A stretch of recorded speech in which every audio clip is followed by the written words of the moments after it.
Hey, so today Charlie Intel released a tweet where the state of California is suing Activision slash Blizzard for some workplace issues. And I thought I would make a video of reading this and spreading the message along that Activision is a disgusting company. I'm not going to read it all, and I got some Roblox to lighten the mood a little, because there are some degenerate things in here.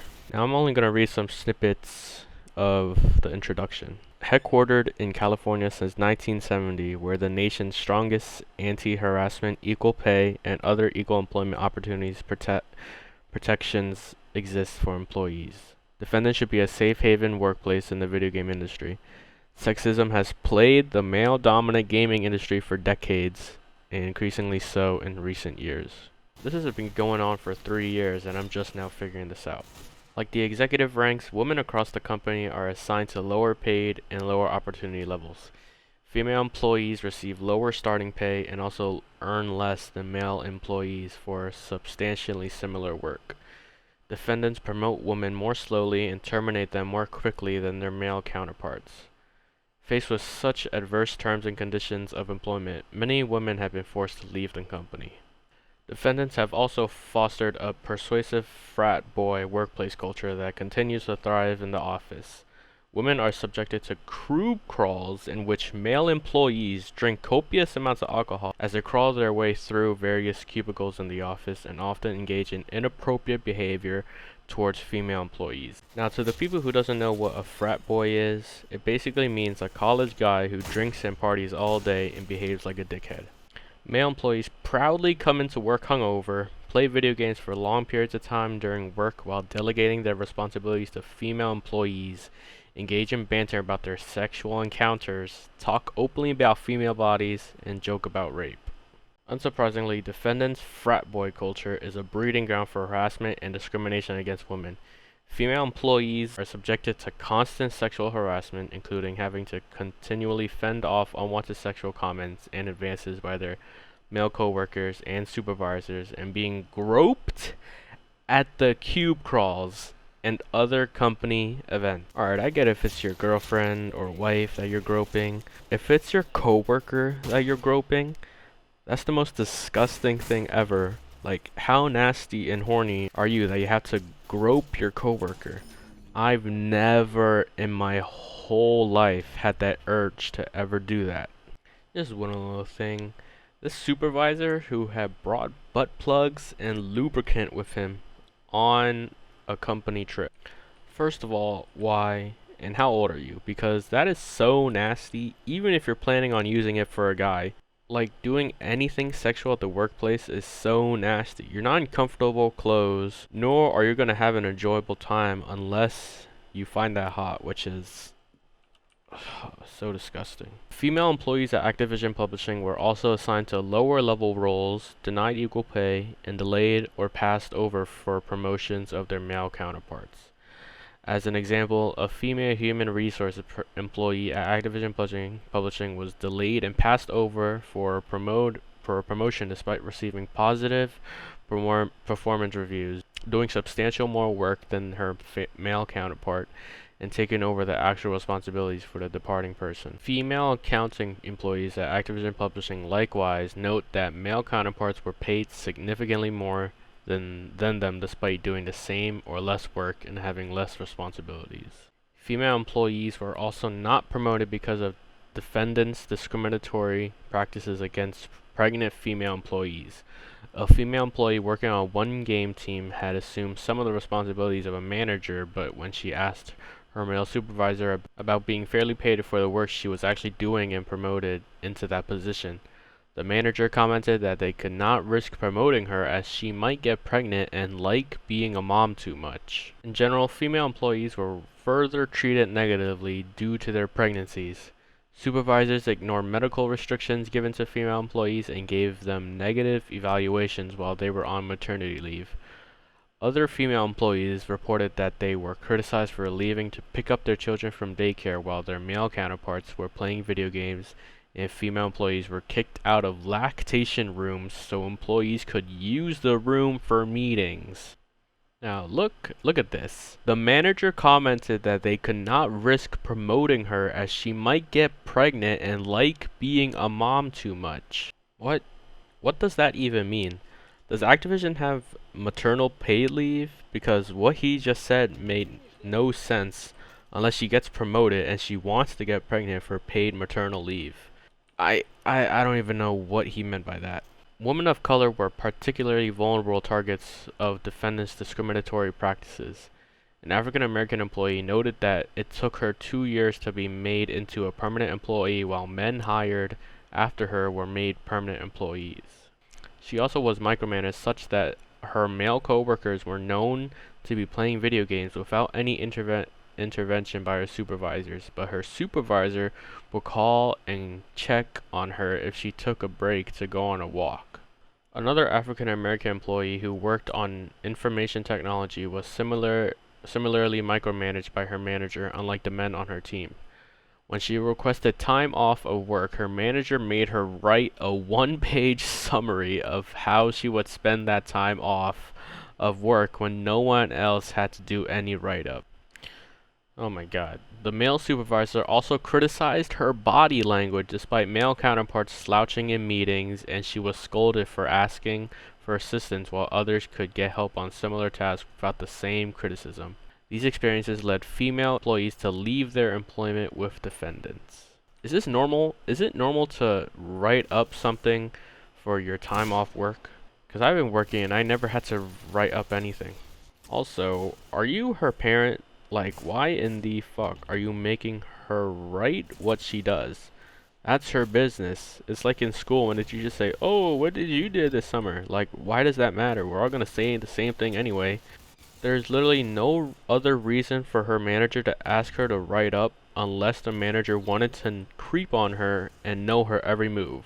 If I was her, I would have written lies like, fuck bitch, you don't need to know what I'm doing on my time off. At most, all you need is a quick summary. Alright, this is when we get to the more disturbing parts. Female employees almost universally confirmed that working for defendants was akin to working in a frat house, which invariably involved male employees drinking and subjecting female employees to sexual harassment with no repercussion. Cube crawls in defendants' offices were common, and male employees proudly came into work hungover. Similarly, male employees would play video games during work, engage in banter about sexual encounters, talk openly about female bodies, and make numerous jokes about rape. As a product of this frat boy culture, women were subjected to numerous sexual comments and advances, groping and unwanted physical touching, and other forms of harassment. A female employee noted that random male employees would approach her on defendant's work site and comment on her breasts. Female employees working on the World of Warcraft team noted that male employees and supervisors would hit on them, make derogatory comments about rape, and otherwise engage in demeaning behavior. This behavior was known to supervisors and indeed encouraged by them, including a male supervisor openly encouraging a male subordinate to buy a prostitute to cure his bad mood. Now, the most annoying part about this is while they were demeaning the women and talking down on them. I'm so tired of these neckbeard fucking lowlifes that think this type of talk is okay. Like, how do you think this talk is okay? You're talking to your employees, not your fucking lowlife Discord friends. No matter how friendly you are with your employees / coworkers, you never talk to them like that. In a blatant example of defendant's refusal to deal with a harasser because of his seniority position, Alex Afersaibi, I don't care, you deserve to have your name mispronounced. The former senior creative director of World of Warcraft at Blizzard Entertainment was permitted to engage in blatant sexual harassment with little to no repercussions. During a company event, Afersabi would hit on female employees, telling him he wanted to marry them, attempting to kiss them, and putting his arms around them.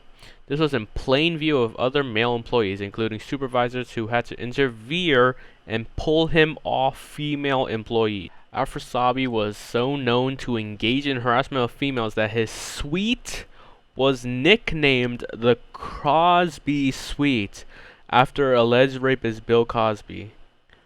Are you serious? Afersabi will also call females derogatory names at company events. Afersabi's conduct was known to Blizzard executives who took no effective remedial measures.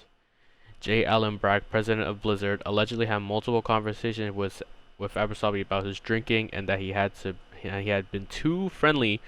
He had been too friendly towards female employees at company events, but gave everybody a slap on the wrist, i.e. verbal counseling, in response to those incidents. Subsequently, Eversabi continued to make unwanted advances toward female employees, including grabbing a female employee's hands, inviting her to his hotel room, and groping another woman. Okay, first of all, his suite is literally nicknamed the Cosby Suite. Is this not a warning sign about that fat fucking disgusting neckbeard lowlife? Like, how are you okay with your suite being nicknamed that? Are you proud of sexual harassment? I don't know how I could live myself if I was known for sexual harassment and my suite was nicknamed the Cosby Suite. This is going to be the last one I'm going to read because the degeneracy is becoming too much for me to bear. Even this one disgusts me to no end. By the way, this point covers suicide, so please, if you're suffering from suicidal thoughts, reach out. Reach out to a close friend or family, or even reach out to me in the comments. I will read your comment. Please do not leave it pent up. I'll leave my socials in the suicide prevention hotline description. If you DM me, I will read it and I will talk to you. There's already enough bad in the world to lose someone amazing like you. Okay. In a tragic example of the harassment that defendants allowed to fester in their offices, a female employee committed suicide while on a company trip due to a sexual relationship that she had been having with her male supervisor. The male supervisor was found by police to have brought a butt plug and lubricant on this business trip. Another employee confirmed that the deceased female employee may have been suffering from other sexual harassment at work prior to her death. Specifically at a holiday party before her death, male coworkers were alleged to be passing around a picture of her deceased vagina. You cannot get any more of a fucking lowlife than this. How does this supervisor fucking sleep at night knowing that he presumably forced her to do sexual things to him, otherwise she'll lose her job? And how do you guys enjoy looking at her vagina? How is that fun in any way? These guys are going to the deepest, darkest depths of hell that people don't even know about, and it still isn't enough for what they've done. Oh my god, these are the same low-life neckbeards that'll tell you off on some retarded shit on Twitter like their worthless lives depended on it. I personally say that all life is precious, but there are some fuckers that deserve all the misfortune they get and more. Anyway, that's all. And it seems like the degenerates on Twitter didn't even read the goddamn thing because none of them are talking about it. They're just being toxic and bitter for what? I saw a tweet where someone said that a tweet will not make a difference. Yeah, and neither is your fucking negativity, dickhead. It's been proved that a tweet will make a difference if enough people will do a hashtag, like hashtag fuck Activision or something. Negativity and saying that nothing will happen is the same as encouraging the criminals. It's like the same thing as the grade A under A situation, hashtag make YouTube great again. Now you can't do exactly the same thing as him, like just do a hashtag, but doing a hashtag and not buying any of their products will severely damage them.